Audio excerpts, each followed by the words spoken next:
wabarakatuh. Kami dari kelompok 12 akan melakukan diskusi tentang komunikasi kepegawaian dan komunikasi interpersonal. Saya Ferdi Rahmat Ramadhani, NIM 1861268. Dan saya Merita Nur Afifah, NIM 1861255. Tanya, jadi apakah yang dimaksud dengan komunikasi kepegawaian dan interpersonal itu? Baik, komunikasi merupakan hal yang sangat penting di dalam penyampaian informasi baik di dalam maupun di luar organisasi. Apabila komunikasi tersebut terdapat kegagalan dalam penyampaiannya, maka akan menimbulkan konflik baik di antara pegawai maupun antara pegawai dengan pimpinannya. Oh, jadi gitu. Jadi berapa bentuk penjabaran dari bentuk komunikasi itu ya? Ada beberapa penjabaran bentuk daripada komunikasi, yaitu komunikasi vertikal, yang artinya komunikasi yang dilakukan dari atas ke bawah, yaitu pimpinan dengan bawahan. Yang kedua, komunikasi horizontal. Komunikasi horizontal adalah komunikasi yang sejajar, yang dapat dilakukan antara pegawai dengan pegawai yang lainnya. Dan komunikasi diagonal, yaitu komunikasi yang dilakukan secara bersilang antara pihak pertama dengan pihak yang ketiga. Menurut Anda, apakah yang dimaksud dengan wawancara kerja yang efektif? Baik, wawancara ialah penyampaian atau komunikasi yang dilakukan antara dua orang atau lebih.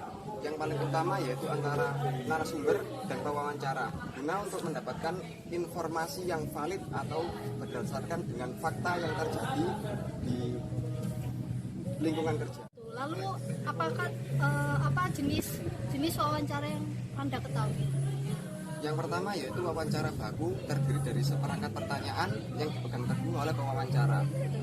Yang kedua yaitu pewawancara yang mengemukakan pertanyaannya persis seperti yang tertulis. Yang ketiga, mempunyai kelebihan yang khas, jawaban yang seragam, yang tidak menyimpang dari topik yang dibawakan.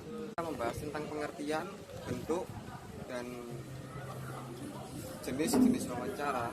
Selanjutnya yang saya ingin ketahui yaitu bagaimana sih struktur wawancara itu. Baik, struktur wawancara itu dibagi menjadi 3 ya. Yang satu membuka wawancara, yaitu biasanya memperkenalkan tujuan wawancara tersebut kepada responden. Yang kedua yaitu memotivasi responden untuk menjawab pertanyaan tersebut. Yang kedua, batang tubuh wawancara, yaitu menentukan topik yang akan dibahas atau yang akan dibicarakan. Yang ketiga yaitu kesimpulan, yaitu mengkiris bahwa wawancara tersebut. Ada satu lagi yaitu komunikasi interpersonal, yaitu komunikasi yang dilakukan oleh sebuah individu atau saling bertukar gagasan atau berpemikiran kepada individu lain.